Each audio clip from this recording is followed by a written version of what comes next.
disappeared. That's pretty cool. That's even cooler. So that means we gotta go the other direction. That's what that means. So we gotta go like there.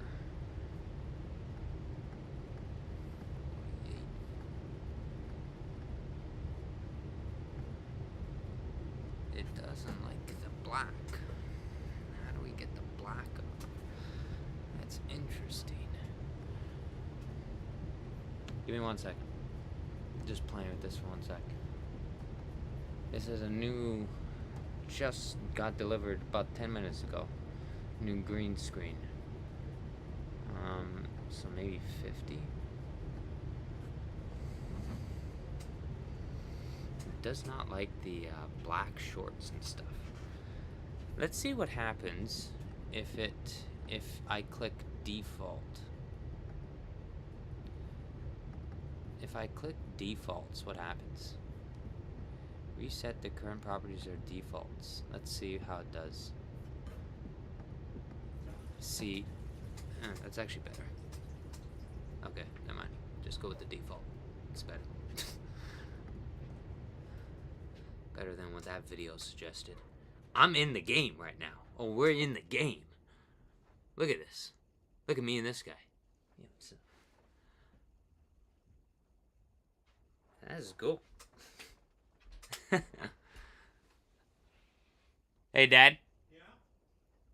So, all I did, and it made it 10 times better, is, I just told it to reset to the default. So here. So I let the Mac just figure it out on its own. Hey, Dad. So, all I did, and it made it 10 times better. That's cool, eh? Oh, wow. That's nice, eh? Yeah. So just do default. It's like you're really in. I know, I'm in the game. Well, screwed by this. Well, we'll work on the edges. Oh yeah, I didn't see that. That's fine. But that's where, oh, so maybe what we'll do here. So what I'll do, 2 seconds, guys, is I'm gonna do a second chroma key, and I'll get it to do that color.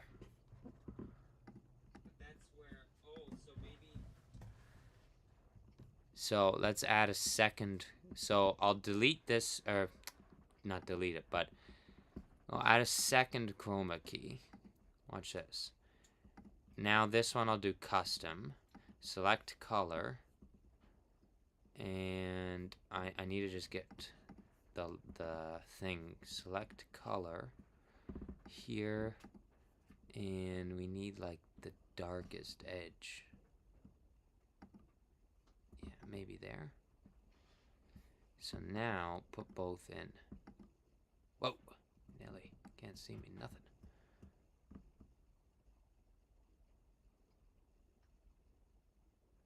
Maybe there. And then this one's just default. My face and body is gone. So that didn't work. So I gotta work on the edge a little bit, or actually we'll just change the similarity a little bit. There, down to there. Let me just reset its default and then put the similarity to there. Let's see what that did. Wow. There. Yeah, that worked. Yeah. Done. Alright, let's ride a bike. I'm riding a look. How much you doing?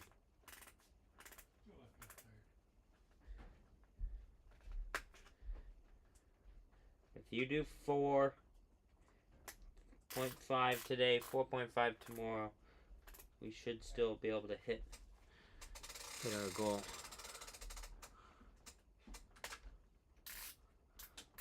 This is pretty cool.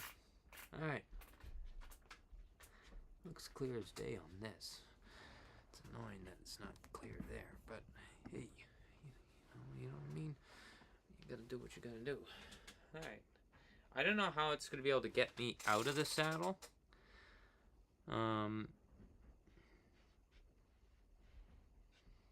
And then once the fan turns on, that'll be interesting. But this is all test. We're just testing this out. That's the thing.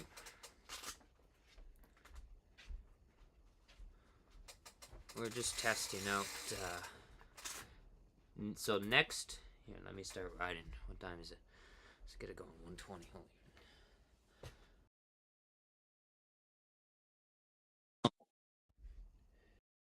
Next Saturday, just set myself up. Yeah, it's good. Get it on my face.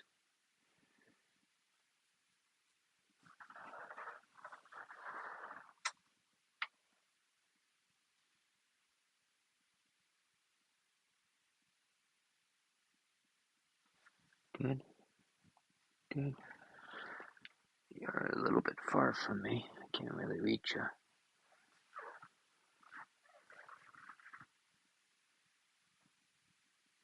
Yeah? Let's see what this looks like once I pop out of the saddle here.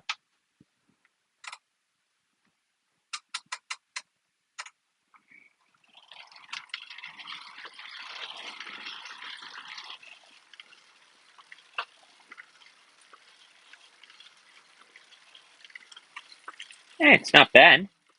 You can kind of see me. It's good. Look at this. I did something.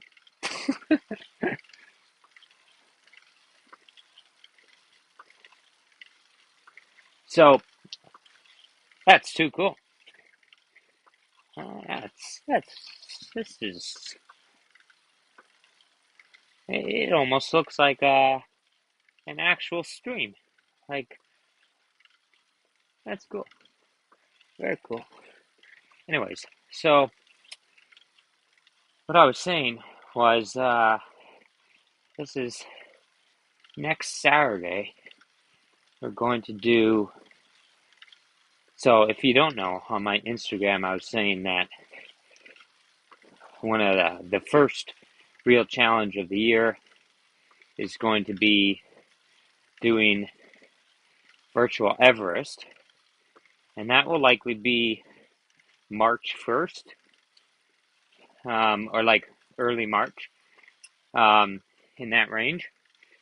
And then next weekend, assuming my chainring comes in before then, just because I can't climb on the 62, I could, but not at 100% trainer difficulty for 7.5 hours.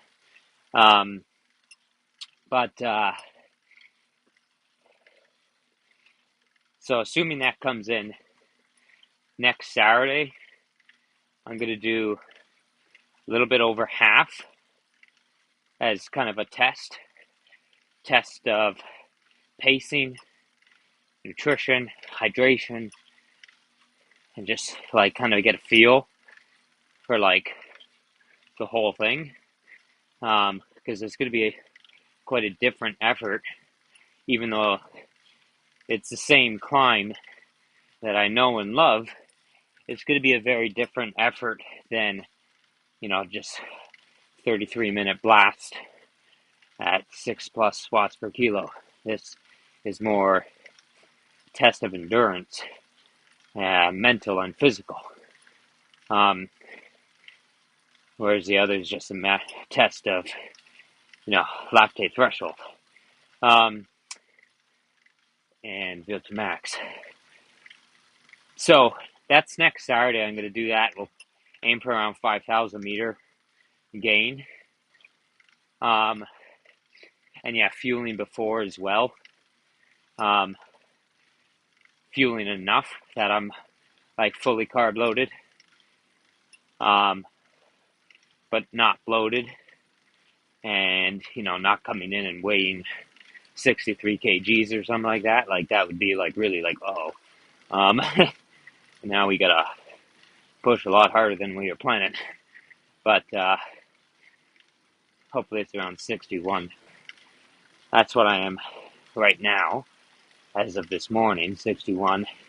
I was really light yesterday. Um, After my ride too. Holy crap!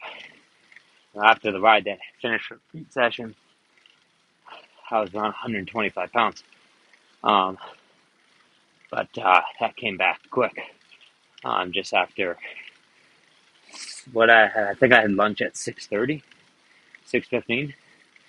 Um, but I'm actually hungry right now, just because that took a long time to set up. Not a long time actually, but we got the thing sitting on a box right now. Hopefully it stays once the fan turns on. But this is actually working better than I thought. I thought, it'd be like a hack job. This looks pretty good. Like, I'll play around with my position. What do you think? I'll move me. You like that position? If you let me know in the comments. Like, I can move me wherever I want. Um, yeah, we'll see. See where it goes.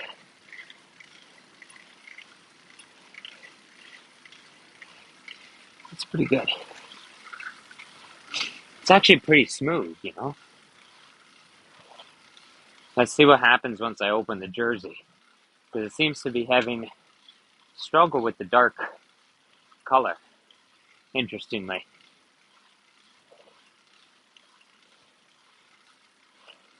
That's not bad, though.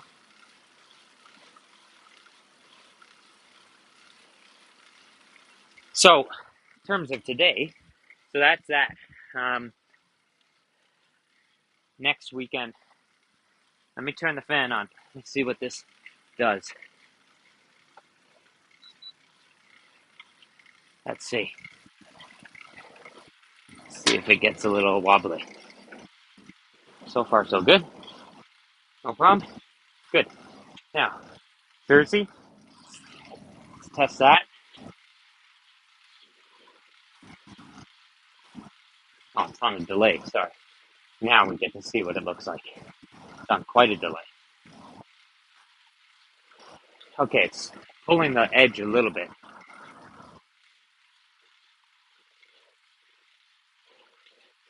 Not a problem. I could pull that in. Not a problem. So come back here. Oh my god, I can't reach that. I don't think I'm going to be able to reach that. Alright, we'll fix that. We'll fix that after. Could I reach that? Nope. Not a chance. Damn it, why am I not 6 feet tall? I'll fix that on the next three. I just got to pull that one in a little bit. I could do it if I stop pedaling for 1 second here. I really hate doing that once I started.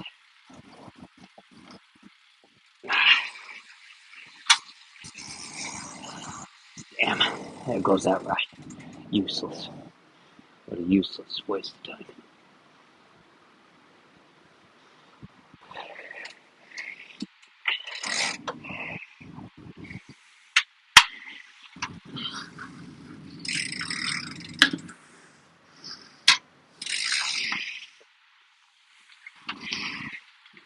There.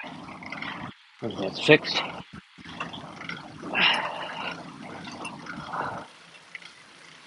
Hopefully my coach forgives me for that. Look at this. What a joke.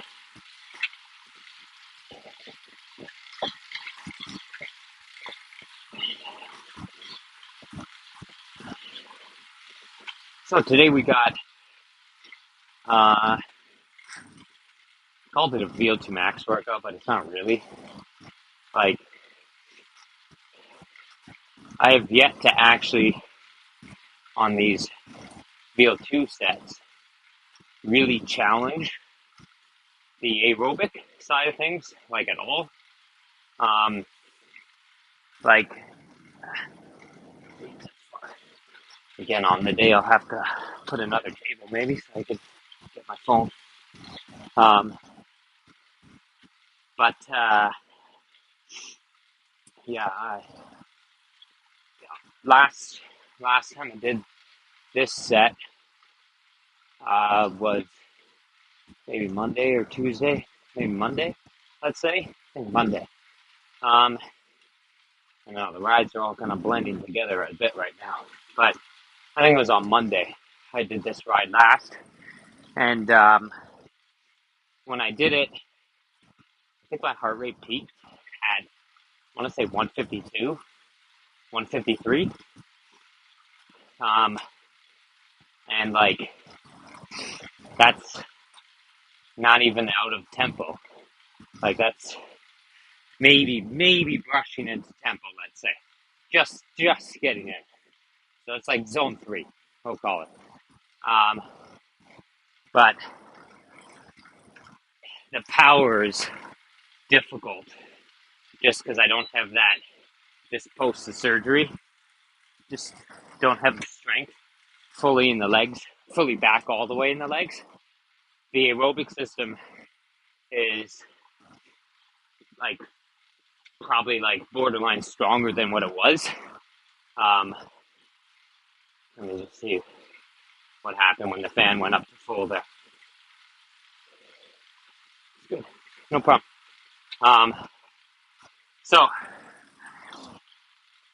it's not as claustrophobic as I thought it would be. Not a problem.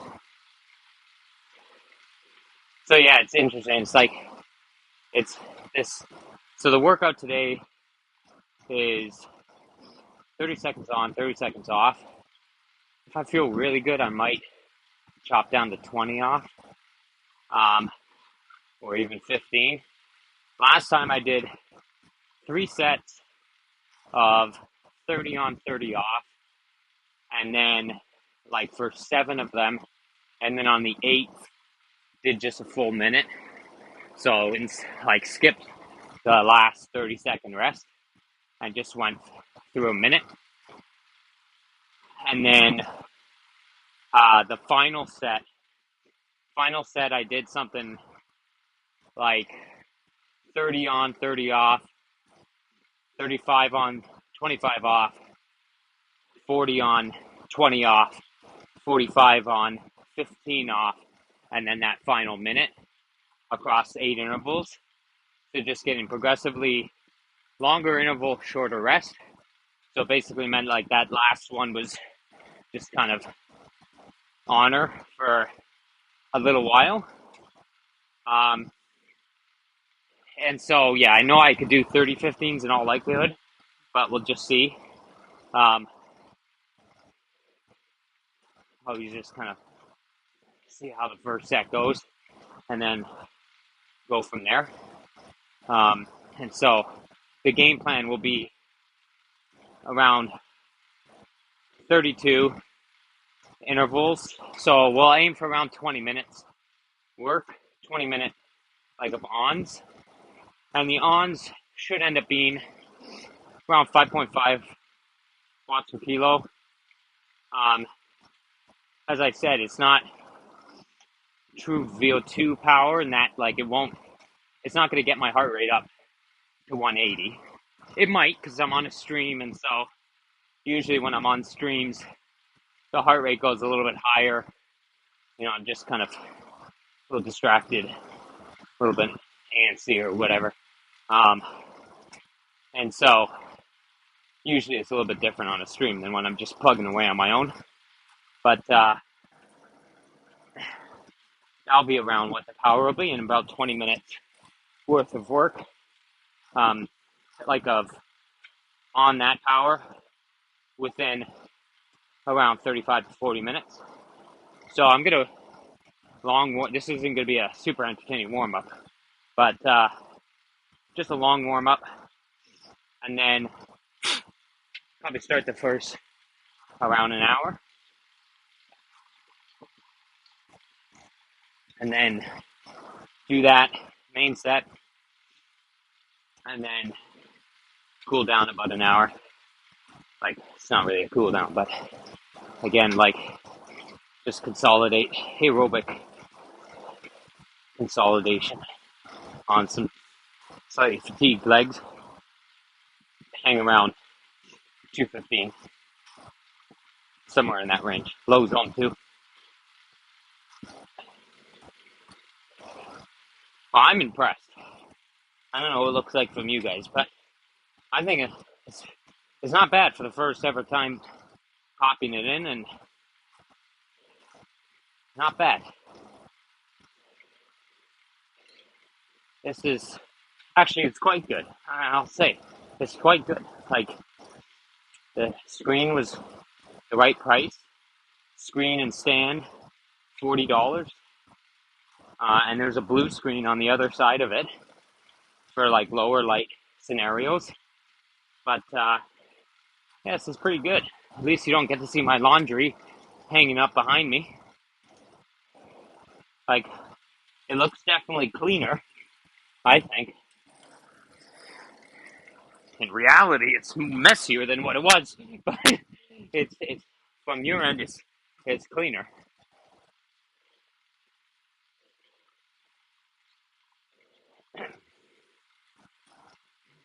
So, anyways, we'll do that. It'll be a 3-hour ride today, and then do an hour 15 heat session tonight. So a decently long heat session. Because tonight we put the big boy on the big winter coat, so he's dry again, and so that always cranks it up a little bit, cranks up the heat stress. I think this heat thing actually might, the core sensor might run out of juice here. It's pretty low, like really low right now.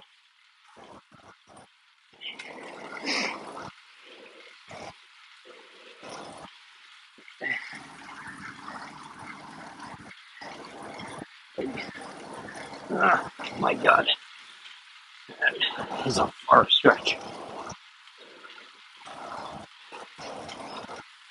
Anyways, if you're in the chat for the next 45 minutes, I can talk at least for sure. And so say hello. How's it going? How's your day going? What are your goals this year? Tell you, as I said, my first, and we'll get to the others. My first is Virtual Everest, early March. I think the volume's more than enough right now.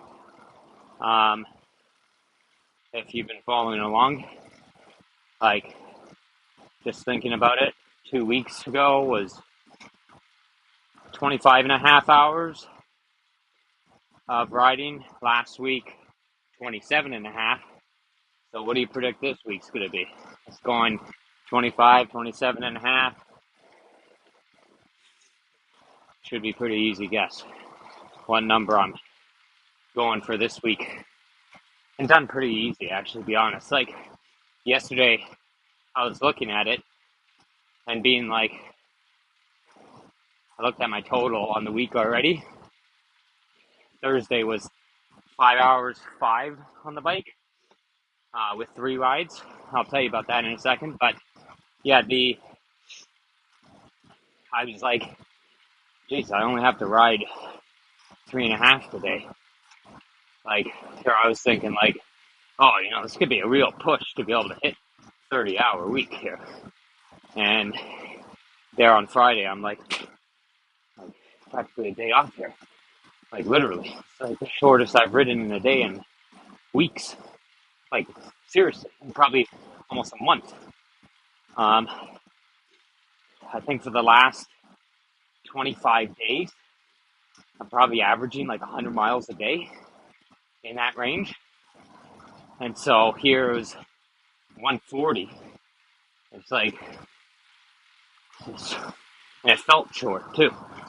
And it was good considering it was, after a run in brutal conditions, absolutely brutal outside. Um, and then a swim, a lot of kicking in that swim. The short little elliptical in the morning. So it was a big day, even with just being a short 3.5 hour thing. It's still like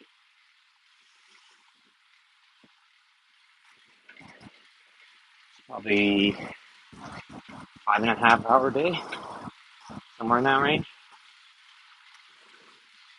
Is that right? Yeah, something like that. 5.5 hours. But like that's the shortest day of this week by far.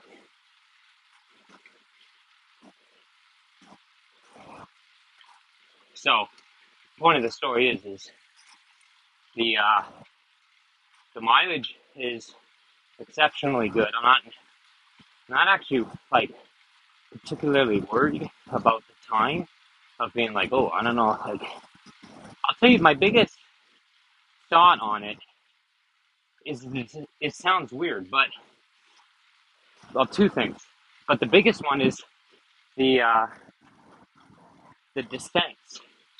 I know that sounds weird, but I've always been someone who like after a long rest like that between intervals, I find like the next one always feels like really hard for the first little bit, especially. And then it gets better, but like mentally it's very hard. Like just starting out an interval and the first 10 minutes you feel atrocious. And you just have to keep telling yourself like it'll come, don't worry, it'll come around. Like I much rather, and I have thought about it, like for this Alp thing, like I much rather just stay on the bike and keep pedaling down the descent, even doing just like a couple little openers. But I know like most people tend to use that time to fuel and maybe change bibs, get off, kind of stretch their backs, etc. And so going to the 3 hours, that 3 bikes in the day there on Thursdays, been doing that for a month now.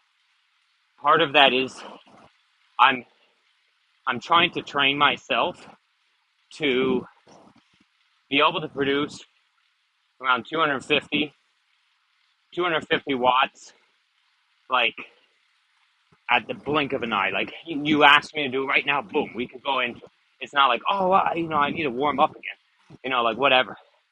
So it's like I'm trying to get myself to be able to, don't care what time of day it is.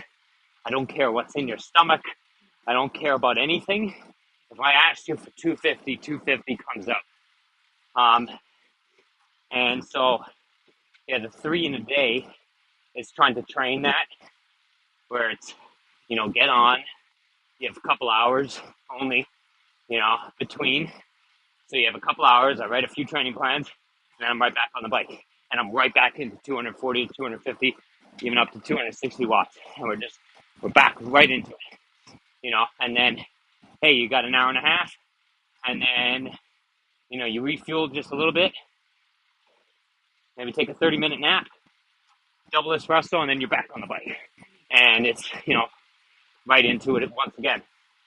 And so I was trying to train that because, as I said, my tendency has always been like, oh, no, I need to do, like I'm doing today. I got to do like, an hour-long warm-up, get ready and, do some activations before doing these intervals and whatnot. Whereas with the Everest, it's going to be like on, off, on, off, and getting used to that. And that's why even like today's not really an Alp training day. Tomorrow will be, for sure. Workout tomorrow is going to be 30-minuters at the pace for 4 hours 45. So just 30 minutes on, 7.5 off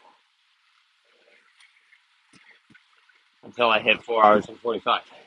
Um, but today, a little bit longer recoveries, like to kind of, as I said, get used to just having long gaps between and not needing like the first, oh man, these first few intervals feel horrible. Because again, that will feel, even though it's going to come back, it will feel very hard mentally, I think, 5 efforts in, when you turn around to get back up the mountain for the 6th time, and you're just like, oh, okay, it's okay, I'll come back. But you just, and it gets you just starting to spiral a little bit, just because like you're just feeling so crap. Even though in 20 minutes it will come back, it's hard to get through that 20 minutes.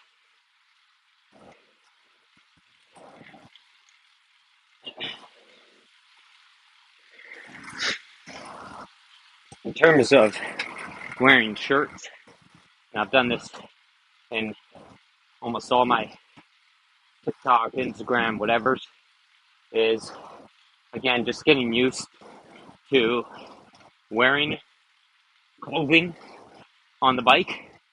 As for the live stream, I don't want to be topless for 7.5 hours, especially like being real here, especially if I look at this and view this as, hey, this could potentially be like a good exposure opportunity for me, being on, a live stream for that long. So, I mean, if you're a company out there watching right now, like, and you want, like, me to just reach here and grab something with your name on it, there's a little live chat thing there, messages, Instagram, you name it. I'm accessible.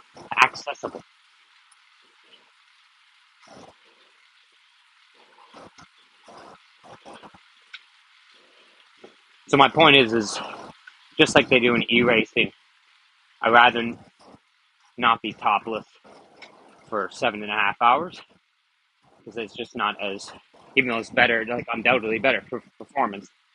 Like right now, I could already feel sweating. Undoubtedly better for performance. And actually, the other thing too, and I noticed this with one of my other jerseys, is if it's a hard enough workout and I really start sweating, where the jersey like drips, it ends up dripping, again, being real, it ends up dripping kind of right on my butt. And I noticed this a few long rides ago, like one of the weekenders, that after about 3.5 hours, just from it dripping in that one spot, like coming off the jersey, I mean, with the amount of salt that I lose in my sweat, it ended up just providing enough of moisture and salt there to cause pretty significant chafing, kind of right, not actually on my sit bones, but more like gluteal fold, if you know what that is. Kind of like right on that crease where your glutes go.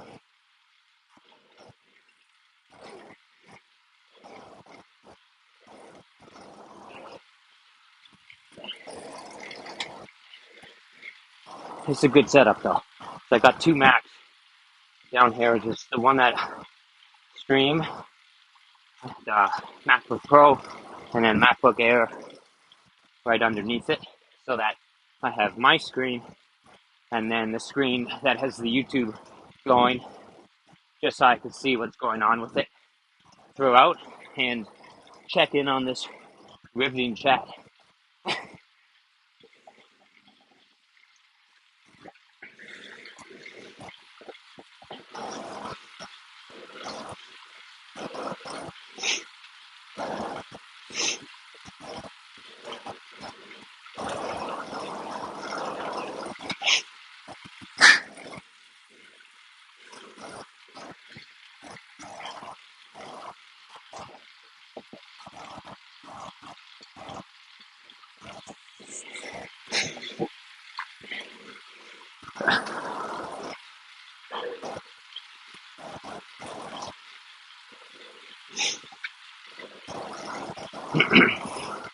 Let's see how it does if I go into aero.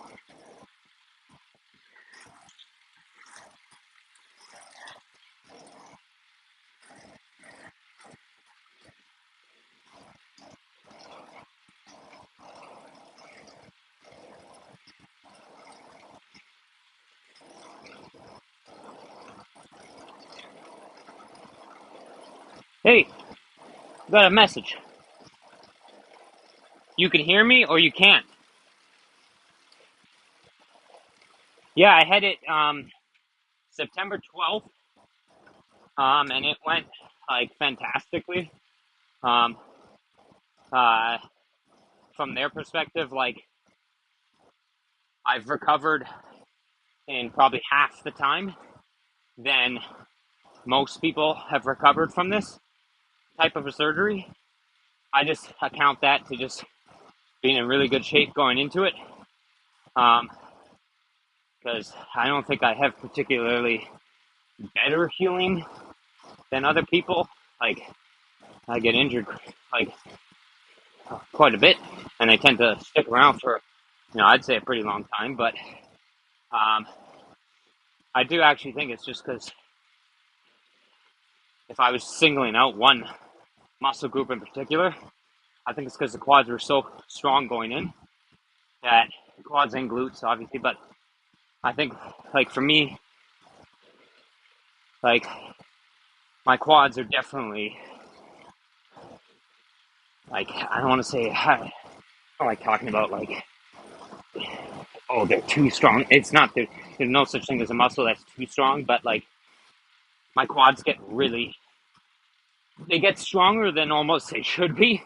Like when I'm doing like single leg extensions, like the amount that I'm able to do with like on that machine is like, it's almost like it doesn't make sense. It's like I shouldn't be able to do this much, like compared to what I could do with other muscle groups. For example, it's like, man, these are weak. you know, change the thing all the way down. But yeah, I think as the quads are so strong, then that was just able to support the hip really, really well. And I could lean on them like as needed through the recovery process. Like, and as soon as I hit onto the bike, things just kind of really, which I knew it would happen. As soon as I got back on the bike, like the surgeons were nervous about the biking and stuff like that. And for me, it was just like, as long as I, stay above 90, there shouldn't be any issue. I remember one physio told me, get this, they said, oh, well, we don't want you biking because, we don't want you going past neutral hip extension. And it's like, that's physically impossible to do on a bike. My thing has always been, if there's a way that you can move, and you can move, with relatively little pain, it's probably better for you than sitting on the couch. And yeah, as soon as I got on the bike, things really started going. First week on the bike, like I did build it really slow still, but it was more from it was actually more the pudendal nerve and just sitting on the seat that took a long time to get back. Just I found like after 15-20 minutes, I was just like, my God, bike seats are so uncomfortable. Like it was more just getting used to that again. So I built it up really slow, building 5 minutes every day. So, starting out, it was like 12.5 minute ride. And then I would always do 2 in a day. So 12.5, 15, 15, 17, 17, or 17.5, 17.5, etc. And then I got up to, eventually I started doing 2 doubles like that. And then 1 single that was a little bit longer than the doubles. And so once I got up, then I was doing like 2 days where it was, 70, 70, 72 and a half, 72 and a half, 75, 75, and then, 90 minutes straight or whatever. And yeah, so surgery went excellent. It was a really long surgery, 3.5 hours I was under. It took, as they said, the cam was a lot bigger than they thought it was, even like they knew it was big, but they said it took actually a long time to grind it down. And they ground a lot, took a lot of bone out. And so they took care of the cam lesion, they took care of the pincer, so ground down the femur and then reshaped the pelvis itself because there was a little bit of overhang. And then the other thing I think that really made recovery go a lot smoother was, so the way they explained it to me was that most people above the age of 30, when they get a labral tear, the thing is that the labrum, once you get above 30, will be fibrotic to a point that they can't really fix it. And so what they'll tend to do, if you have a tear as extensive as mine was, is they will do a graft. So they'll take out from a cadaver, put it into you, and act as your labrum. And there's various sites that they can pull from. With me, once they got in there, they saw that even though I'm 33, the labrum was actually still quite elastic. And so, again, the way the surgeon explained it was that even though there was a big tear in the labrum, your 33-year-old labrum kind of acted like a 23-year-old's labrum, like when we're pulling on it. So what that meant was that instead of doing a graft, which would be poorer outcome recovery-wise, longer recovery, with me they just were able to do a simple suture. And so there are two sutures in there, 2 anchors. They tied it up like here and here, or actually like here and here, and then like healed, like let my own tissue. It's always better when it's yours, right? Like, or a lot of times, like the body likes its own. But yeah, thank you for asking. It was really good. Recovery was totally painless for the most part. There was one day in particular, a couple days, essentially new little puppy, cute as a bug's ear, but fast. And he made a run for the door when I had opened the door one day to go outside, or to come in from outside. And he made a dash for it. And I wasn't really thinking. Like, my main thought was, don't let him get outside, because we're never catching him. And there's a road and whatnot right there. And so I basically lunged to the door. And this was only a couple weeks after the surgery, maybe 3 weeks after, if that. And yeah, I lunged for it, and that caused absolutely massive pain. And it was sore for a few days after, but got better, as many things do. And yeah, other than that, it was painless. Like, they gave me a bunch of painkillers to take after. They told me you probably should take some, at least in the first few days. Didn't have to take anything, nothing. Was, as I said, I was just bored. I wasn't in pain. And it was maybe the day after the surgery, I was already a day after being like, yeah, no, if I could figure out how to get on the bike, I'm fairly certain I could bike. Um, so it was great recovery. Um, back running, just finished yesterday, second week back.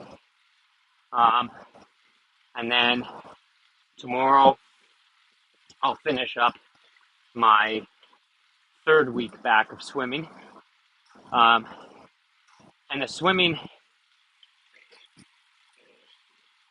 so first, and this is why the stream is different, and thank you, is I'm going to do a Everest, not the actual mountain, but like here on Zwift. So that will be, you can look for that one early March. But next Saturday, I'm going to do, just give me a second, just got to keep drinking here.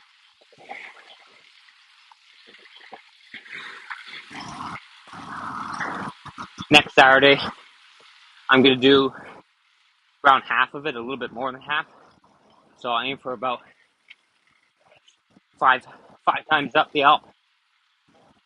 So 5K meters. And 1 second. And yeah, so I'll do that next Saturday just to kind of make sure, like, see how it feels, learn my pacing, see how my nutrition feels, even though I know how it feels. It's fantastic. I could do 150 an hour, 150 grams an hour with zero problem. I've done 170. I've done 175 within 30 minutes. Like, I kind of feel like sky's the limit. If I wanted to do 200, I probably could. But yeah, just see how everything feels. So you can check that out next Saturday around this same time. And that'll be the first thing of the year. And then in terms of biking this year, triathlon, I'm not sure. Really depends how the swim comes along. But for biking at least, I'm going to do time trial nationals in June. And the goal there's top 15. I'd like, if I snuck into the top 10, I'd be really happy. But top 15, well, top 10, sorry, I'd be ecstatic. But I'll aim for top 15 at nationals. And then in August, hopefully take the win at provincials. Should have won it this year. But, hey, first race in 3 years. So I had enough excuses for that one. Just, that was the first race in 3 years. That's why. No, it was, the other guys were good. They dealt with the heat better than I did. One of them actually, the guy just ahead of me, Zach. If that TT was maybe 5K longer, I had him pretty well because he was cramping really hard. Like, I could see him on the last lap getting out of the saddle quite a bit, even though it was relatively flat course. But he was out of the saddle like way more than he should have been. And I asked him afterwards, and he said, "Yeah, my hamstrings were cramping like crazy." But so I don't know. He's probably not happy with it either. But yeah, the guy who won, Daniel, there from Legion, like Legion of Los Angeles. That's who he rides for in the U.S. there,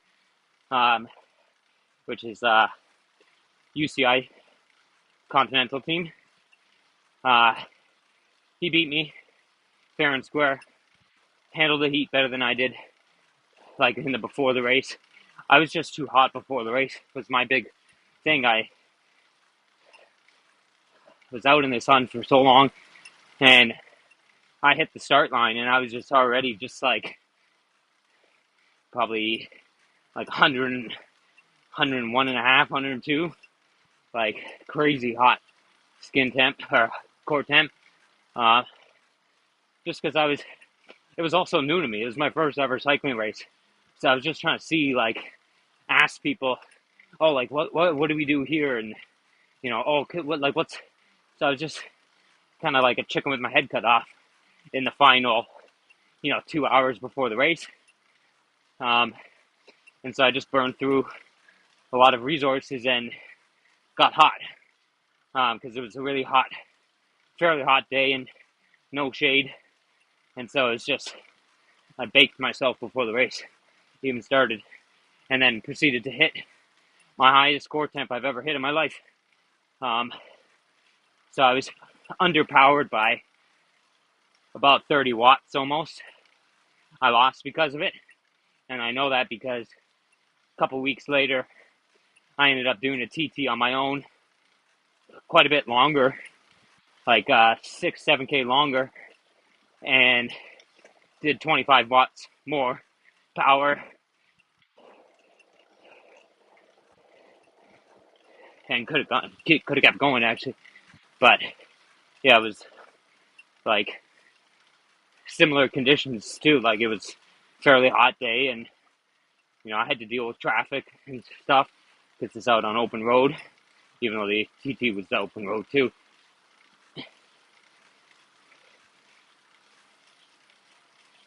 But yeah, so those are my three on terms of the bike, and then triathlon will likely start up in June as well.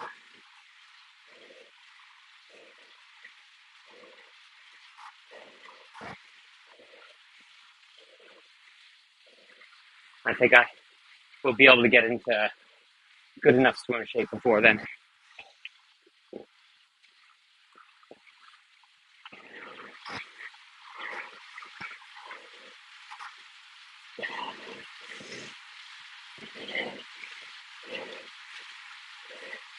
They're a little higher than my level for now, at least. But yeah, I'm not at that level. I'll admit right now for sure. Give me a couple years, and anything's possible. But for this season and likely next season, it's going to be building back into racing, uh, and experiencing it again, and just hopefully now that the hip's good, hopefully it just is just on an upwards trajectory just for the next several years. And yeah, maybe in the future. I think, yeah, if I had a few seasons of good training, stay smart, stay healthy, honestly, why not?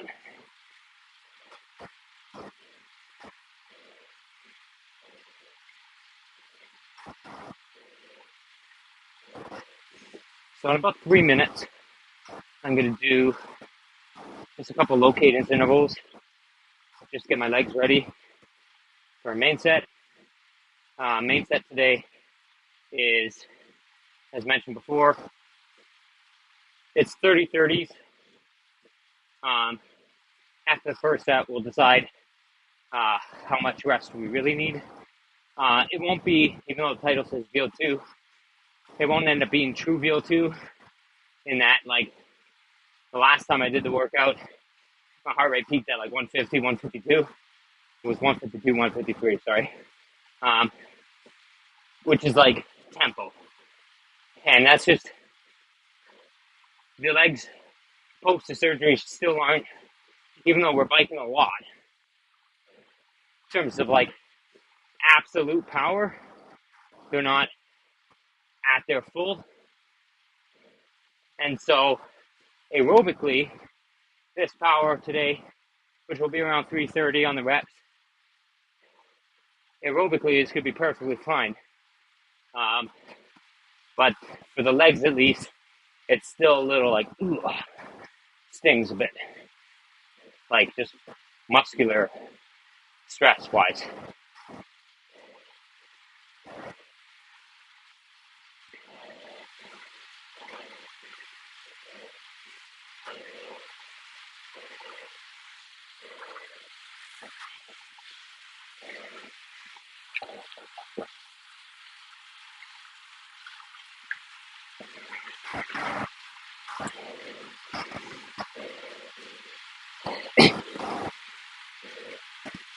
Yeah.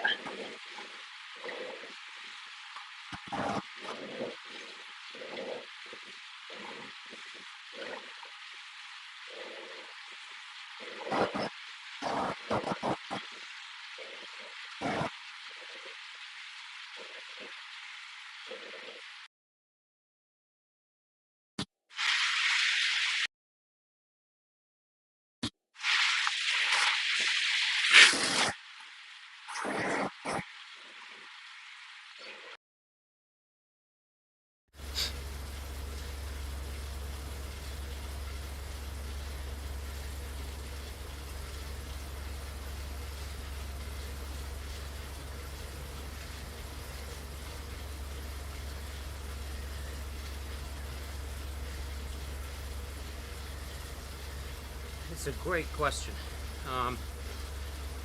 So let me just hold on. Let me get my up to my power here. 1 second. Whoa, easy there.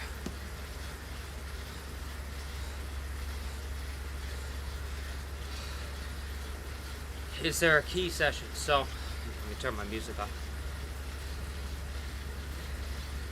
In general, simple is always best, I think, is what I'll say. Like just kind of having the basics nailed in terms of, like, you're right, like having a long ride in the week, having a higher end workout in the week. I would say probably one that's overrated is like for time crunched athletes is probably zone 2 work.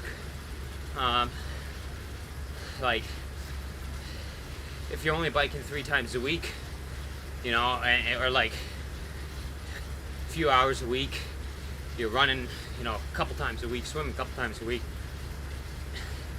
do you need like an hour zone 2? I don't think so. I think that's a little overrated for that. Like it's, you're not really riding long enough to get like zone 2 to be really good bang for buck at that point. I would say I'd rather just sub that in with some quality of some kind. Sweet spot, I think, is a great alternative because it's not so hard that, you know, you're just gassed for the week, but you're gonna get good adaptation from it, and you can get a lot done in an hour. I wouldn't like, I don't think on anything, on run or anything, there's like, oh, that's the set that, you know, you gotta nail that one. It's more like the whole picture. Like, what does the whole program look like in general? Like, do you have a good balanced program where, yes, there is, you know, good endurance. You can sit on the bike in your time trial position for the 70.3 distance, for example. You know, are you used to, you know, running on some tired legs off the bike? Are you comfortable in the open water, right? All these things kind of go in. If I was truly like, if you kept pressing and you're like, I want one session that, like, I think has the most value in terms of long course triathlon, I would probably say some sort of sweet spot interval, like really race specific intervals in time trial position. You know, building yourself up to being able to do, you know, 3x30 or something like that in TT, and then, you know, a 30-minute run off the bike. And, you know, if you could hit that session well, then I'd be fairly confident being like, yeah, I'm ready for the 70.3. in terms of, but like, that's like more of an indicator session, which I hate. I hate like people saying like, you know, this session means you're ready for this time. Any session in your program can technically be an indicator session. The more important thing is, how hard was that session, right? What did it feel like? So that same one that I just mentioned, if you say I'm gonna do, you know, okay, so my main key set before the race, a 70.3, I'm gonna go out, it's gonna be, you know, 2.5, 3 hour bike ride where there's gonna be, you know, 90 minutes in sweet spot within it, put together however you want, and then I'm gonna do, you know, a 30-minute run off the bike, and that's like my indicator set, my key set, right? Well, here's the thing. Say you get to the 30-minute mark on the run, and you are absolutely gassed. Like, you can't take another step. You're just destroyed. Do you, after that workout, say, yeah, I'm ready for 70.3? And I don't know about that. You're not even at the, you know, quarter mark, third mark of the run. Are you? Are you ready for it? I don't know. Versus, if I halved that session, right?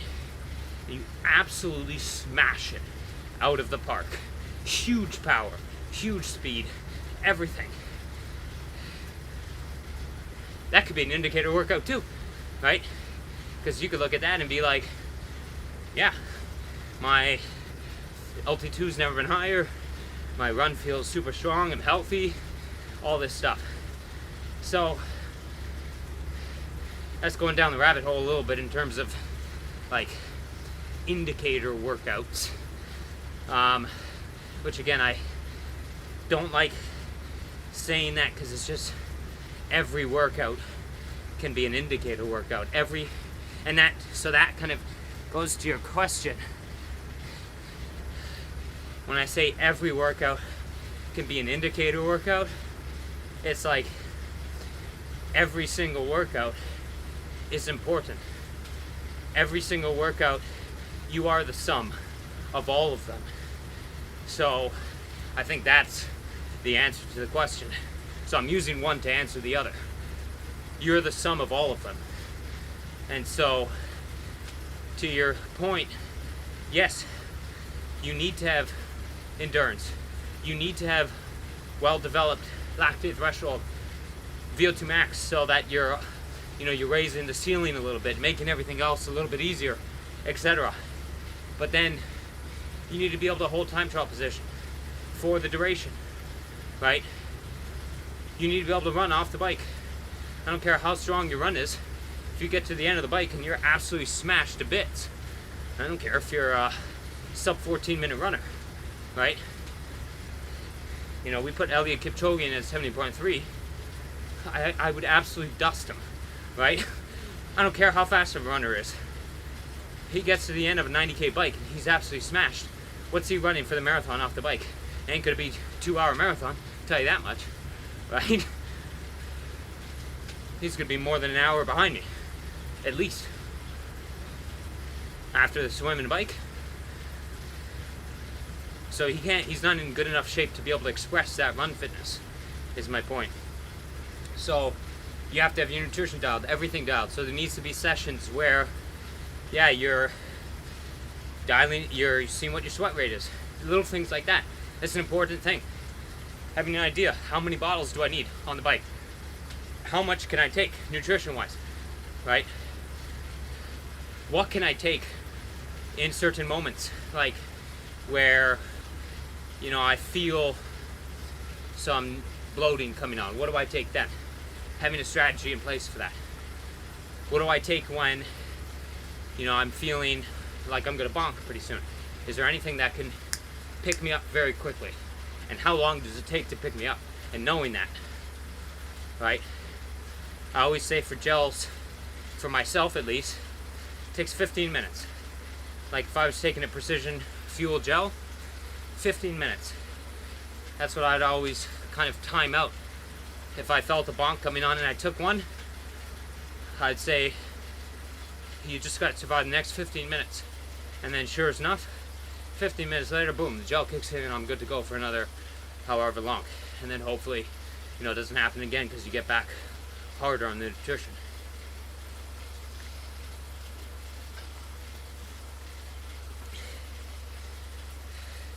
To summarize, they're all important.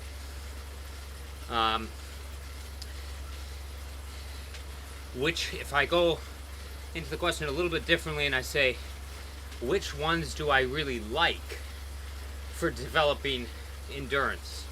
Which ones do I really like for developing VO2 max? Lactate threshold. Okay, well that's another thing. If we're taking the bike, for example, for endurance, I love sweet spot intervals, in particular low cadence sweet spot. For VO2 max, I love 30-15s. I think they're a fantastic workout. And one that I think is much more approachable than doing 4x4 minute max efforts. I think it's a much better workout. What was the other one I said for lactate threshold? Lactate threshold, I love hard start intervals where I'd say my favorite lactate threshold workout is 30 seconds hard, like out of the saddle, whatever, 30 seconds to a minute hard, and then 5 minutes just cruise at threshold. So you're going like 125, 130% FTP for the 30 to 60, and then 5 minutes at, 100 building into 102 kind of thing. That's my favorite workout for that. On the swim is a little bit more individual, but I would say building up to being able to do something like for threshold 20 times 100, maybe even 30 times 100, but 20 times 100, allowing 5 to 10 rests, 5 to 10 second rest is a great threshold set, and then 25s, lots of them for speed. And for those, like, you want to put fins on and go Superman fast, so be it, whatever. Like, just fast, hard sets. Learn what it feels like to go fast, properly fast. In the swim, I'd say I'm not, just for myself at least, some people will benefit. I don't get huge benefits from doing long intervals, like, 500, 500, 600 meter intervals, 800s, I know some people do. I don't get any benefit from that. I just, especially not in a pool. In a pool, give me 25s and 100s. 200s is about as long as I'm going on intervals. It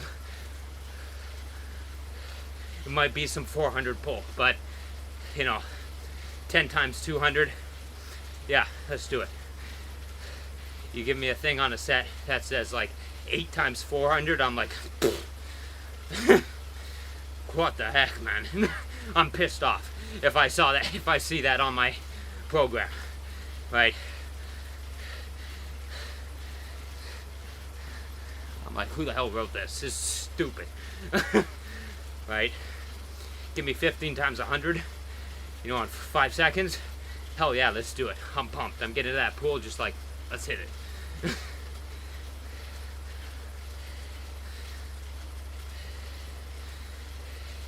And yes, you gotta work on weaknesses too, but if you hate training, we're doing this for fun, right? Like, if you hate your training and you despise every single workout because you have a coach who's like, I know you're strong in this, but we're forget that. We're not working that. We're gonna work on everything that you hate, right? You really want to stay with that coach? You know what I mean? Like, do you really want to stay in the sport if every single workout you're just dreading? So, yeah, sprinkle it in every now and then, but I'd say do what you enjoy first thing first. And if you want to like get that extra little bit, then you can start doing, working on, oh, I hate this workout. Okay, well, try it out. And, approach it a little bit differently and break it up into pieces, whatever. But I do think there needs to be stuff in your program. A lot of the stuff, let's say 90-10, 80-20, whatever, has to be stuff you enjoy doing, especially for age groupers, right? Age groupers, like, it's not a career. I know people care about results just the same, but like, there's no money on the line. It's, you should enjoy it. And again, I'm not saying like don't care about the results. Like, it's irrelevant what you do. Of course it is. Doing well is fun, right? But all I'm saying is, if you're wanting to, to do this for a long time, in general, it has to be a lot of stuff that you like. For the other, 364 days of the year, apart from that one race day.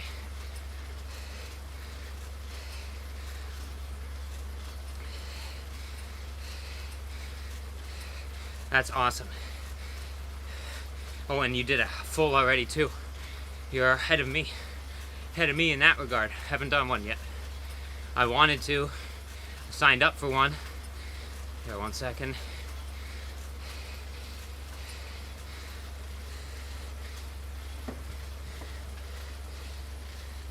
The infamous year of 2020. I signed up for Texas. Was about to book, literally on kayak, about to book flights to go down to Texas. Was already was doing long runs, like really long bike rides, like 6-hour bike rides every single week with long runs. Next day, long swims, everything, the whole shebang. And about to book flights. Hey, there's this coronavirus thing cooking in this place called Wuhan. Where the heck is that? And then boom, whole world shut down like the next day. I remember at NBA, I think it was the NBA was the first one that went.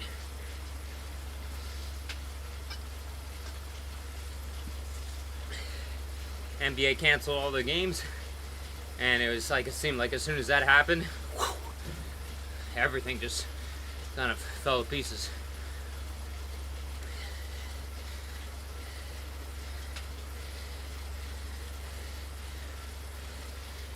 The longest I've gone is I've done ITU distance twice, and so that's kind of like a 3/4.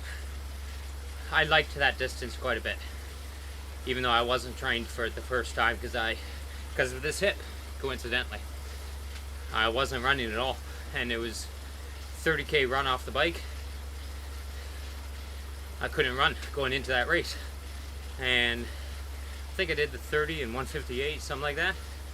157, 158 maybe, I think was the time. But yeah, I didn't run at all going into that race. I skipped, that's it. I did hour-long skip sessions, literally an hour of skipping to try to build up calves to be able to handle the distance.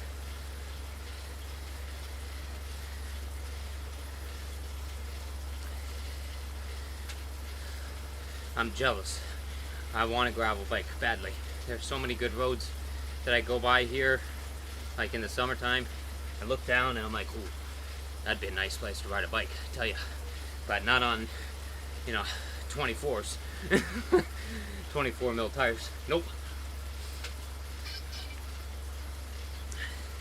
This next interval, I'm just gonna not talk for just the next one here. Just need to get back on top of hydration. I'm just a little bit behind here.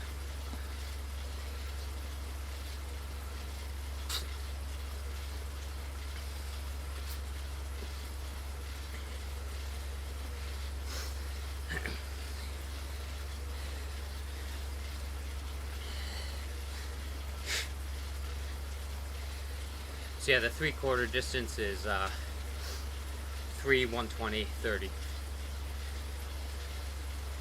Or in Denmark's case, it was 3, 125, 31 and a half, something like that. It was like a full mile long.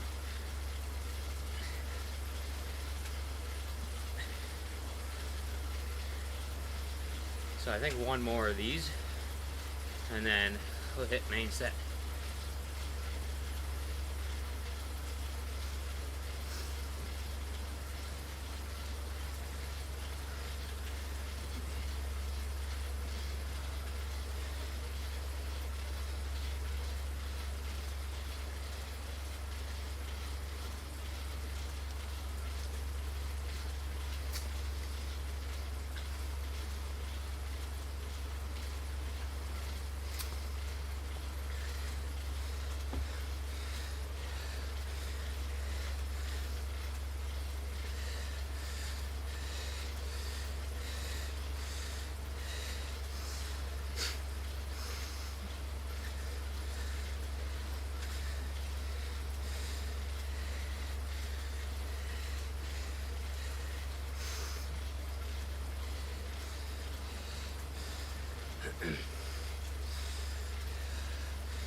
Alright, main set. Let's go.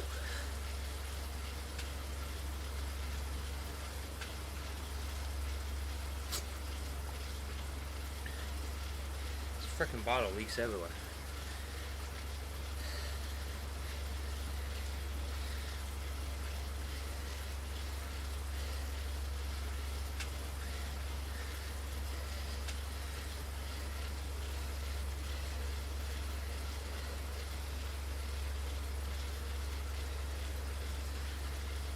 More for the second. I don't think you're like the resistance for it to be true. Like if we think about it, like for a true strength workout, that was a 6-minute interval, right? Imagine if you were in the gym and you were, say, doing squats or something like that. How low would the weight have to be for you to be able to do squats for 6 minutes? Right? Like it would have to be like body weight, you know, like maybe the bar, like even that, like 6 minutes of squats. Be a nice little test. See if someone could do that. Like, bet you it's doable, but it'd be pretty dead after, I would think. 6 minutes straight of squats. Point is the resistance would have to be really low, right? You're not doing, you know, body weight squat, like body, like your body weight. I mean, you know, you're 60 kilograms. You ain't doing, you know, 1.5 times that for 6 minutes. I don't think so. And so, is it enough resistance that it's like a true strength workout compared to what you're doing in the gym? No, I don't think so. I think the resistance it's still endurance. It's just got a low cadence, high torque, but it's still endurance for the most part. The main thing of it, in my eyes, is getting kind of the VLA max, turning that down. And so you're with sweet spot, low cadence work, the sweet spot work in general, but low cadence work, you're recruiting a high percentage of type 2A muscle fibers and making them more like their aerobic type 1 cousins, versus going the other way towards the type 2X. So you're making them more aerobic. And so because of that, VLA max turns down, and with that, LT2 goes up.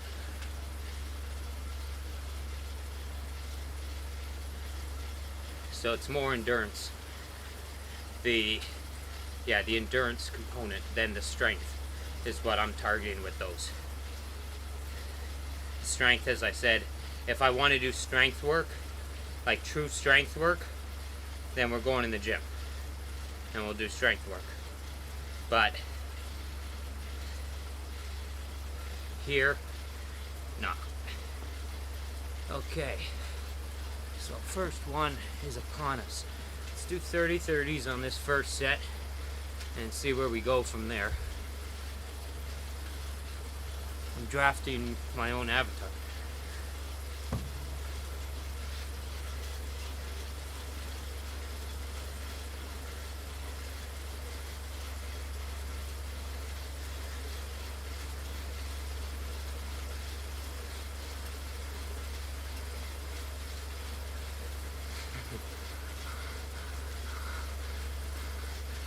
Zero. Train more.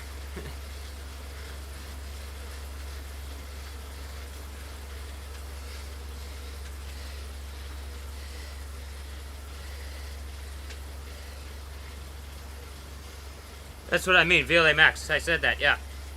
It turns it down. It turns down VLA max. So how much being produced, and therefore LT2 is going up.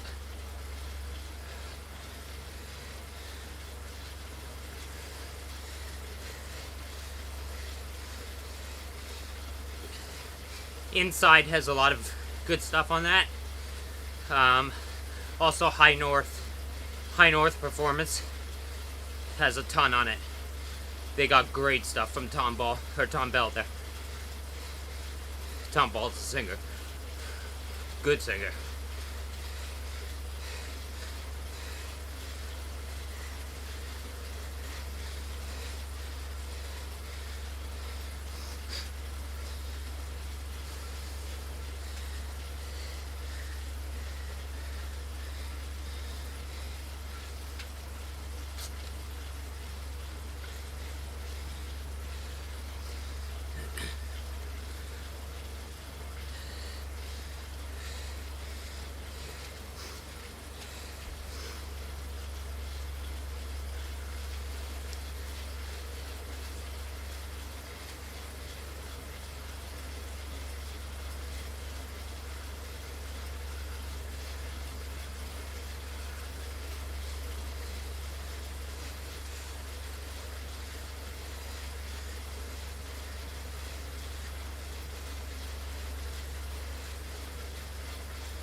Probably fairly accurate, I would think.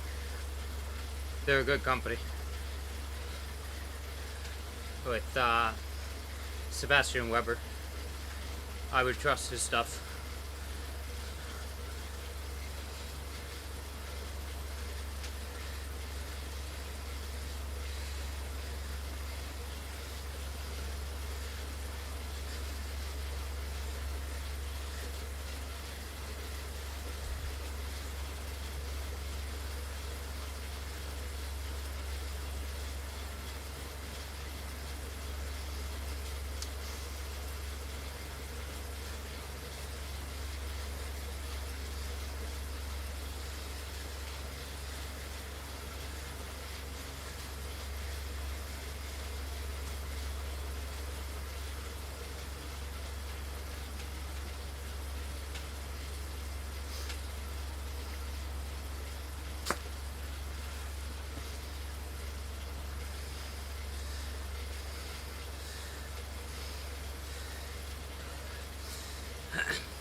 So one more, and then the last one is just a minute.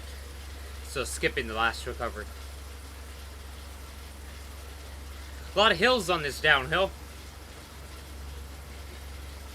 That's what I always think on Titan's Grove. Seems like it's uphill both ways. I don't know. Like, look at the map. Does that look like a descent? I don't think so.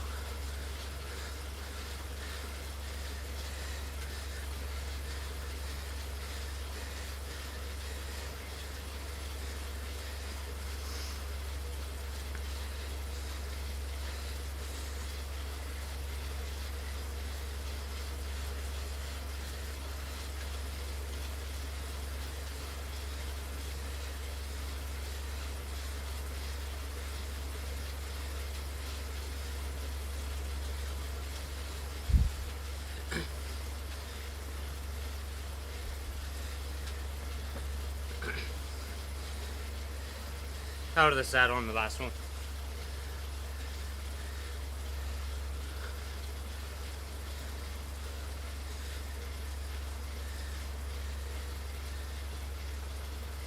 A lot easier even than last week, easier than the week before.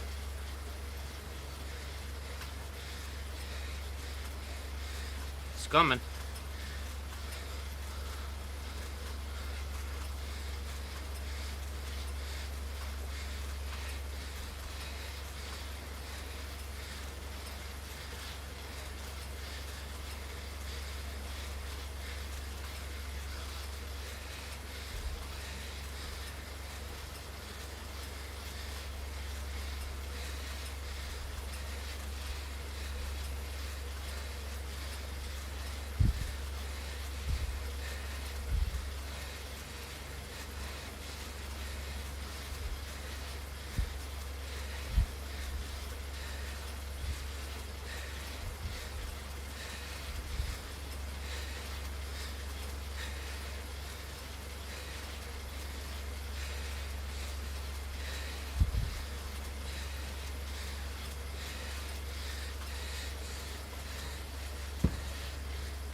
Down.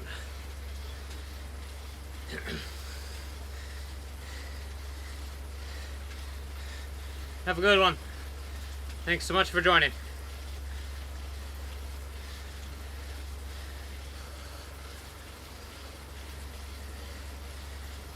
Good luck with all your training. Sounds like you're in a good position heading into the year. Let's hit it.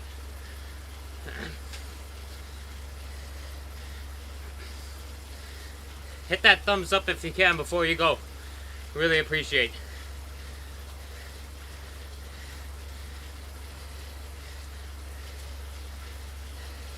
I'm gonna hit it once at least, so I got one. I know that, but 2 would be really good. 2 would mean I'm there.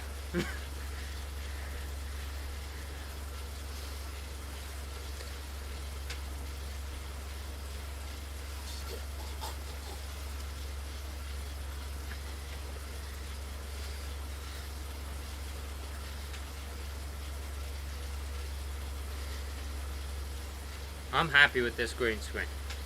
I thought it also might feel a little claustrophobic in here. I don't even notice it. Might actually work well for heat training.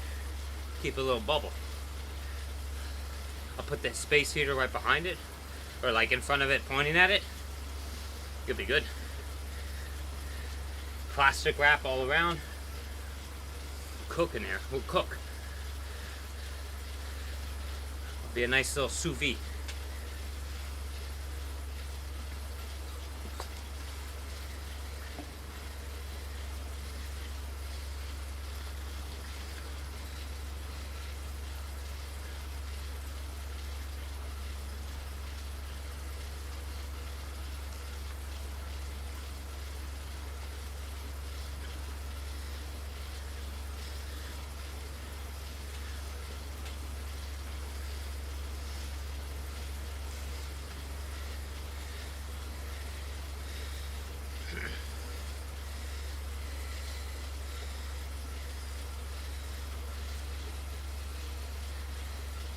So I'll up the next one by 5 watts.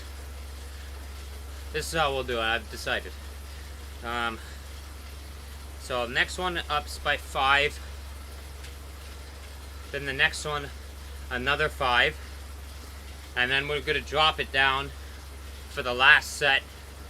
But the last set will go 30 20s, maybe 30 15s by the end of it. I should be able to do that. How many? Probably still 8 of them.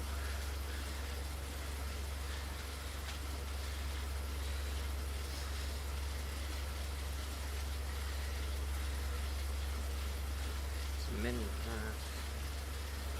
How many would that be?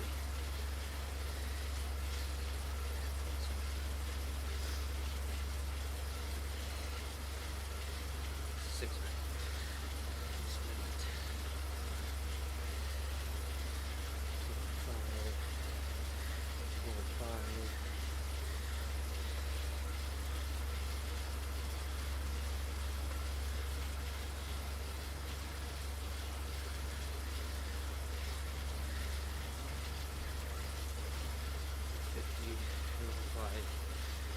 215. Yep.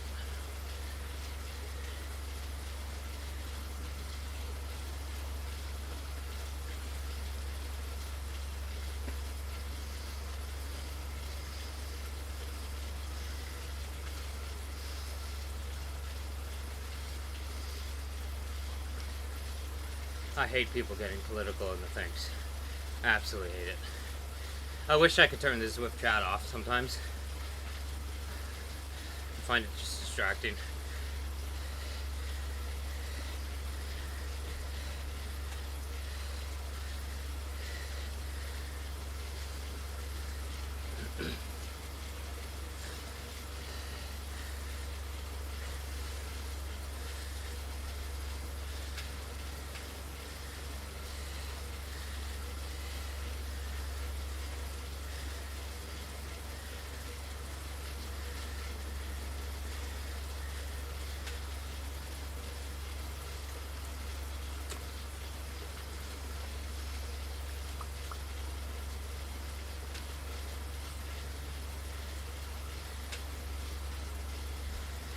Ah, I just realized.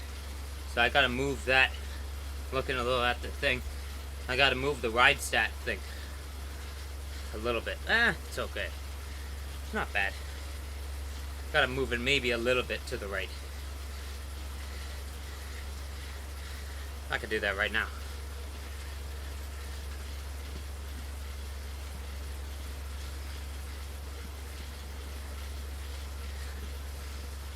Oh, no. Not you. You. There.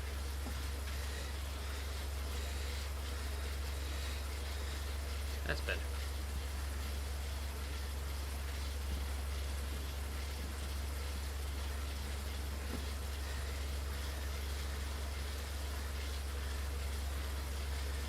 Hey, there we go. That's good. Beauty.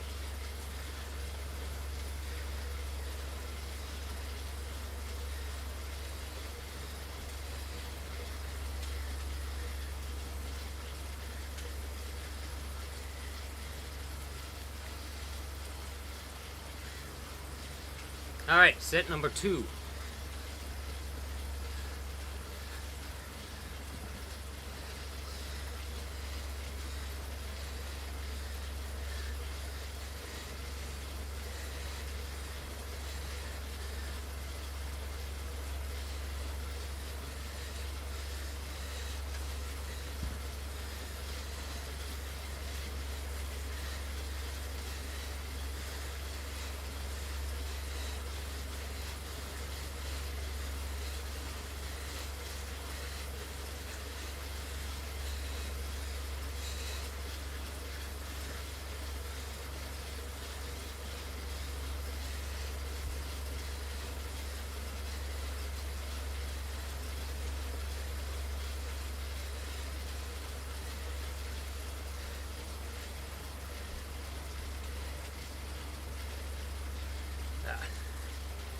Headphones just ran out of juice.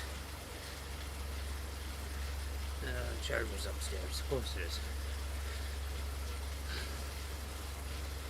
I only hear it out of my left ear, so I might be off balance here.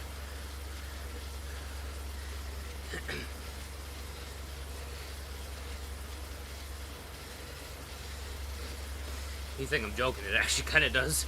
Because it's noise canceled and the one...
Whoa, what happened?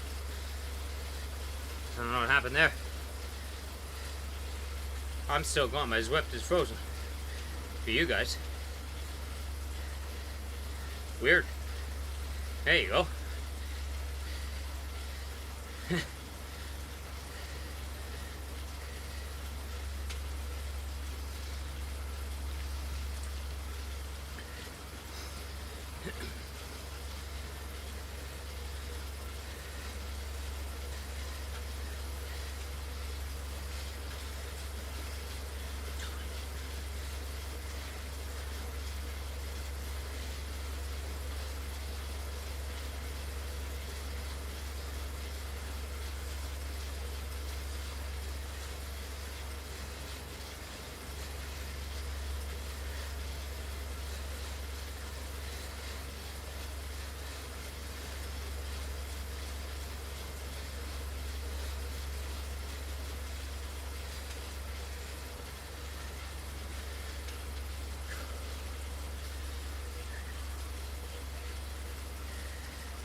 One more 30 and then a minute to finish.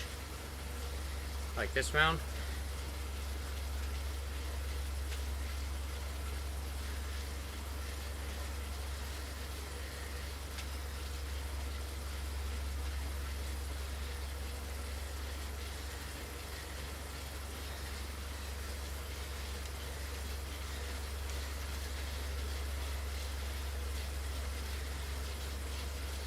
Gotta wax this chain again. Feel it.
Went a little longer there.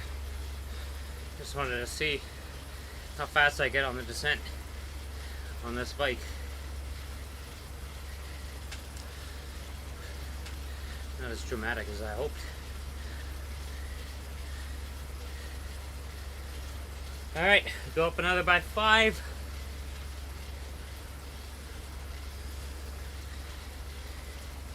Like, it's so weird. Like, coming back always, like, this doesn't feel like VO2 max. It feels like threshold. And I mean, it kind of is. Like my last TT of the year there in Barrie was like 3:15 for 47K for an hour flat. Or it was under an hour actually. So it was 47K an hour, or thereabouts, 46.8, but 3:15. And so it's like I held this in time trial position like that with cars for an hour. So I mean, that's kind of as true of a threshold test as you want. So in time trial position, that is threshold, was around 3:15, 3:20.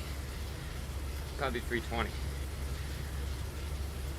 without the stop signs, because there was a bit of a kerfuffle at one of them. not kerfuffle, like I didn't get in a thing, but the car just cut me right off, and there was a bit of a screaming contest for a couple minutes. And then continued on, like while moving. Obviously, I didn't stop it.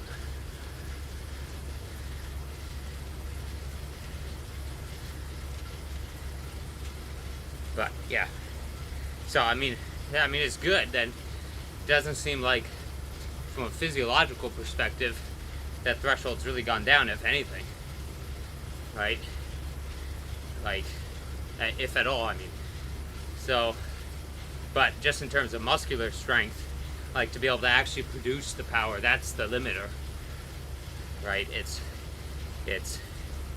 can I do 360? Couple reps. If I go out of the saddle for the entire time, yeah. But I'm still kind of building up time out of the saddle slowly. But yeah, if I went out of the saddle the whole time, yeah, probably could. But in the saddle, legs are gonna fill up pretty quick with hurt. Just like can I turn the crank over? Kind of, I don't know. This is a great route. I like this one. Big foothills. Get good vert with, like, pretty quickly. Like you're almost 40K an hour. It's a little bit under. Also, we'll hit 70 at an hour 50. So I'll be 37.8 an hour, 38. Let's say 38K an hour. But still you get 700 meters, so you're not just riding Tempest the whole time.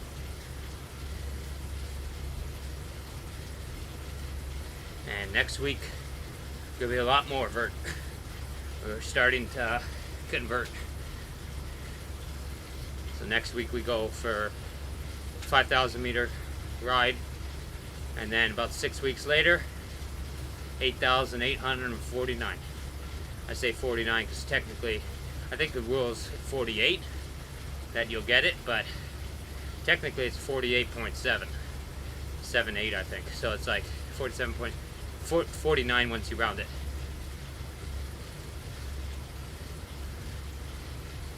And yeah, we'll go an extra meter.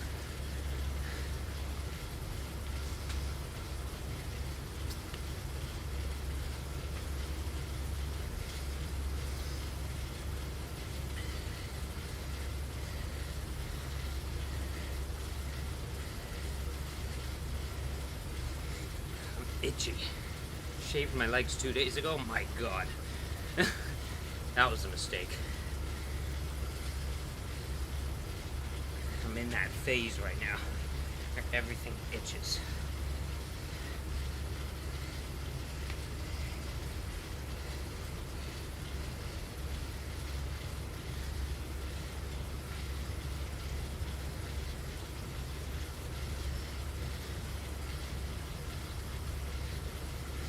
So this next one should average around 268 for the rep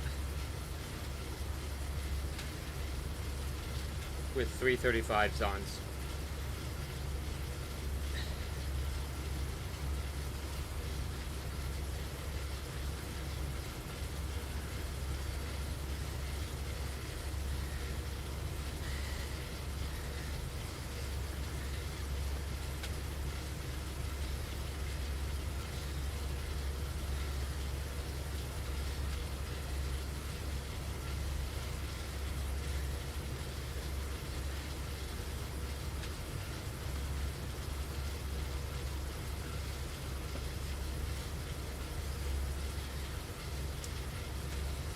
Right, round 3.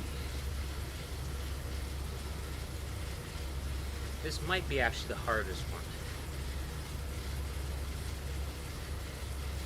Because then we knock the power down, so it should be okay on the shorter rest. We'll see.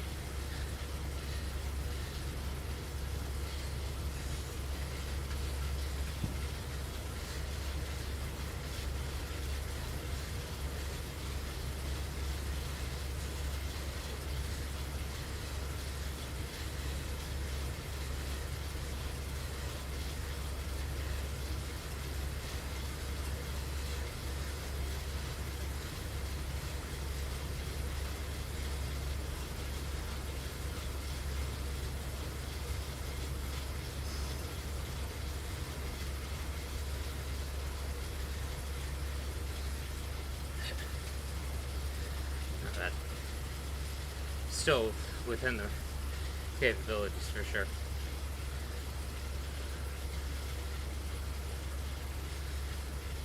It's good because last week, the second to last set, I did that power, and it felt like it was getting a little out of control. This is still within reason, or capability, sorry.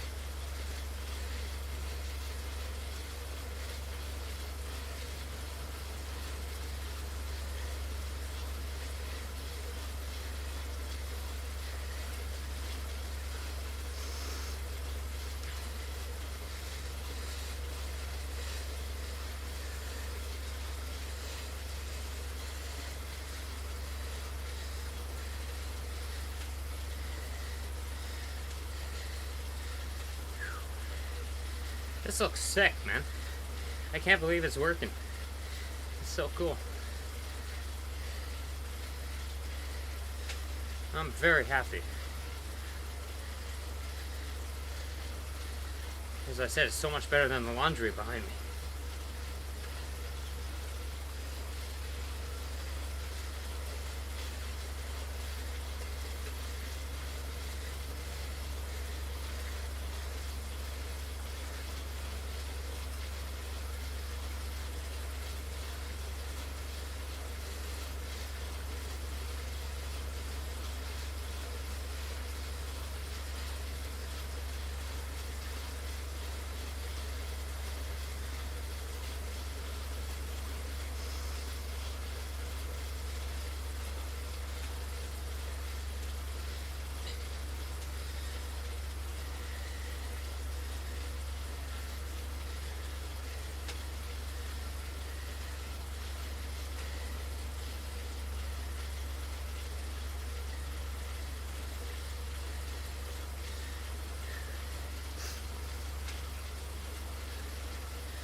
Need the lightweight for this hill.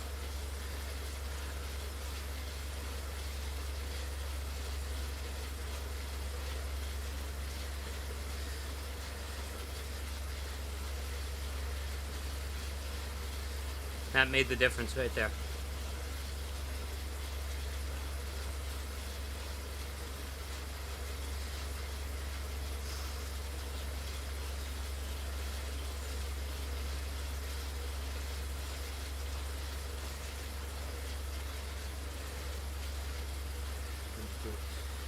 So one more, and then the minute.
Good.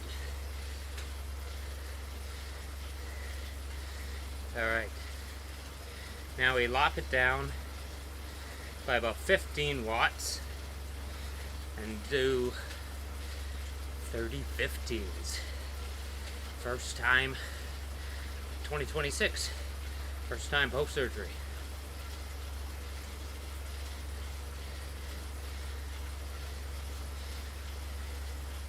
My favorites. So many good workouts looking back on. Averaging stupid numbers. What was that? Maybe 3 years ago? 2022? My God, I did one of them. Holy jumping. I think the last set was 8 watts per kilo. It was just stupid. I think the whole average was over 7.5 for sure. Can't remember what the final number was, but my God, it was a good day. It was a damn good day.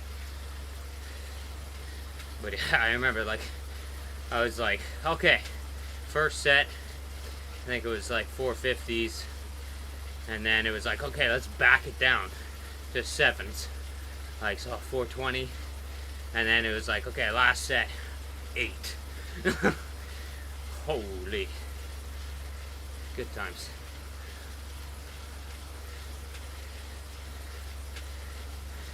I was on the road bike, I think, if I'm remembering right. I think I did it on the road bike.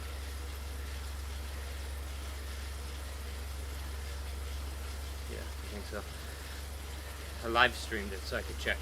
I think it was on the road bike. Fairly certain. Like 95%.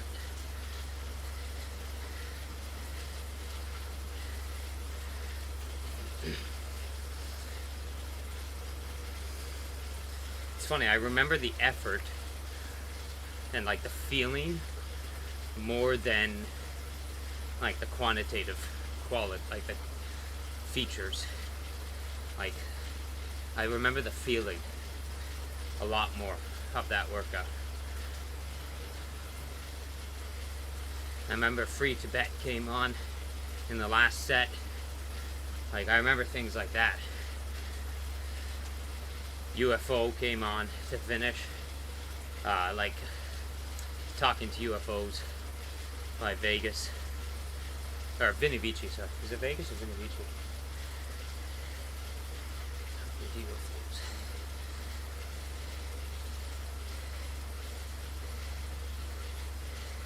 Vinny Vici. So, you know what? Let's do that. We'll go on this set, same music.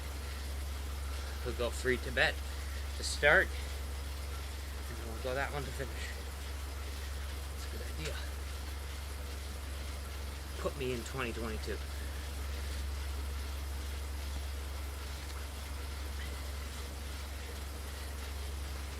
Music, mind you, is only coming out of this ear right now. But, anyways.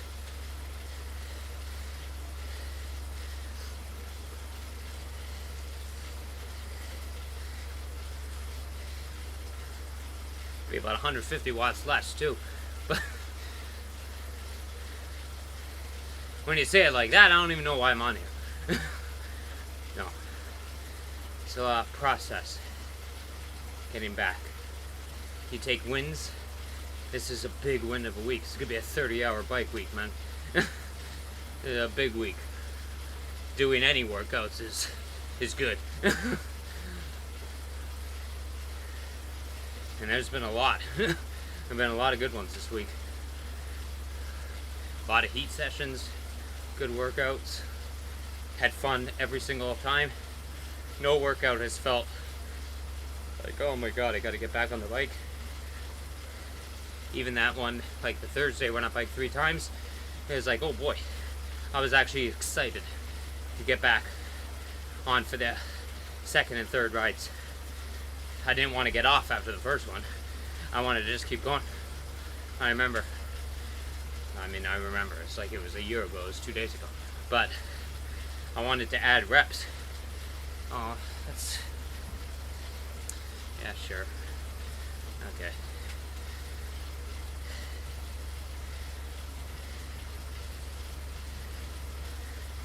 I don't want to go this way. Let's go on Tempest. See what kind of time we could do on 30-15s.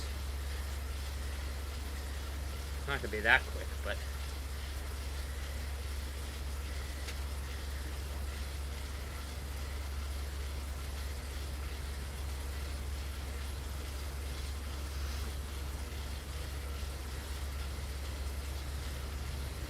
wish you could just talk to it and say like, hey, I want to go on Tempest, like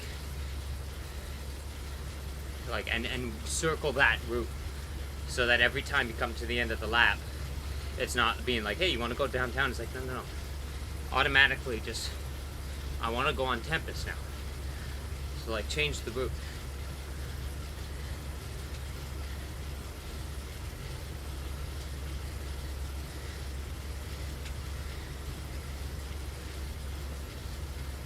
Oh, I'm so excited right now. 30-15s, my god, it's been so long. It'll probably maybe 7 months. Just love them. Love the feeling when you get into that rhythm. It always sucks in the beginning, but then once you get in that rhythm in the middle, and you're just like, give it to me. Give me the next one. Come on. Come on. You feel like Neo. Like, he's starting to believe. What's he doing? He's starting to believe. That's what he's doing.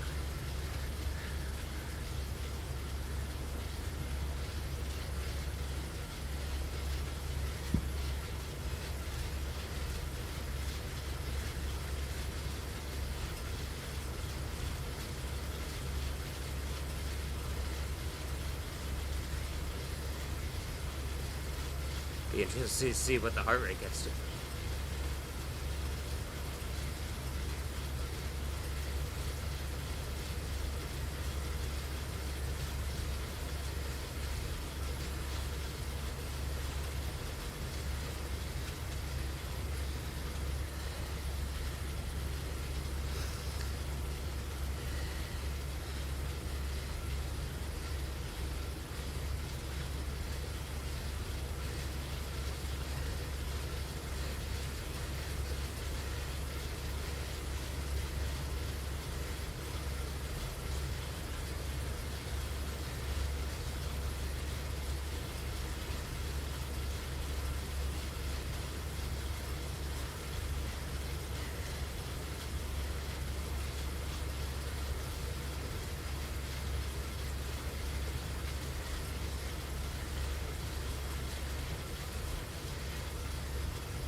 Good times, man.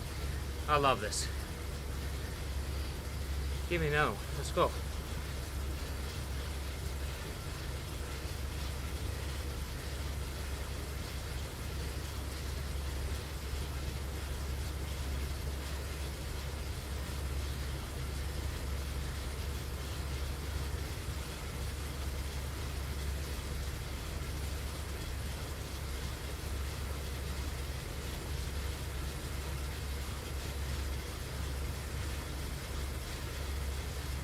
Yep.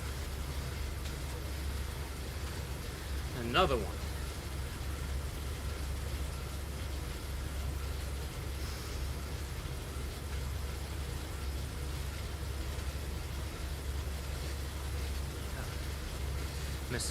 Missed that by a second. Go an extra second.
Avatar was flying.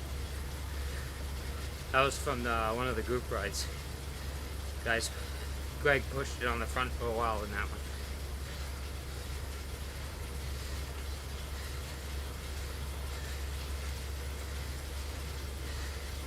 Wow.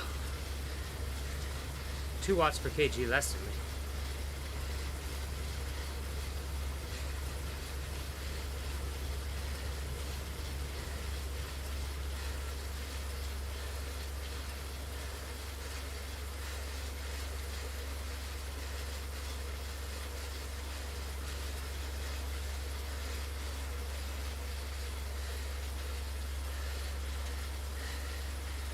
Holy moly.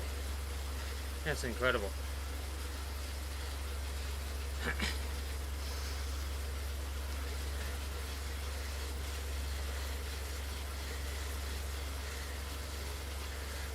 Get back here.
So it's 11 of them.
Good.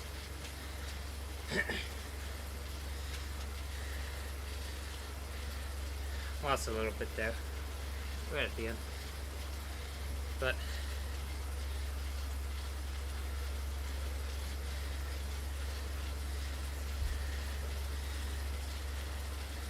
how did I not get the jersey? Anyone know? Didn't it say 937 was the jersey? I went 929. Or is that second place or something? go back in the stream, check that one. Alright, that's the workout. So, now 45 minutes, 2:15. Just put a bow on it. And then an hour 15 tonight in the heat.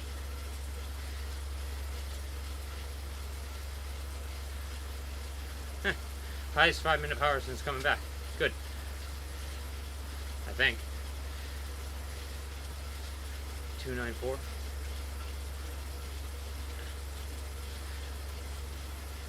See, like, why can't I just tell it, like, no, just keep looping me around Tempest. Just for the finale here, like, for the end. So that was 11. So it's 35 30s. So 35 at around 5.5. Well, actually more than that because they're minute longs on the ends. So 21 plus 6 plus 11, so 38 times 30 seconds, so 19 minutes. Plus that on the end, so over 20 minutes. Good. Really good. Good thing in checkpoint in the journey back to full power. We're back to full biking, obviously, but full power. Power.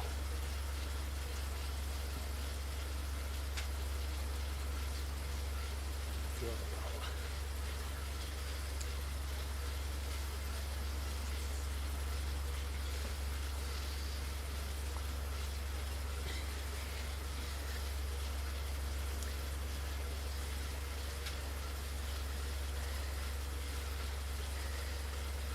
Alright, so I'm gonna keep riding here for 45, but this works splendid. And so thank you everyone for watching. Hope you like the new look here without the laundry in the background. Pretty cool. Pretty cool. Easy setup. Really good. And I'll catch you next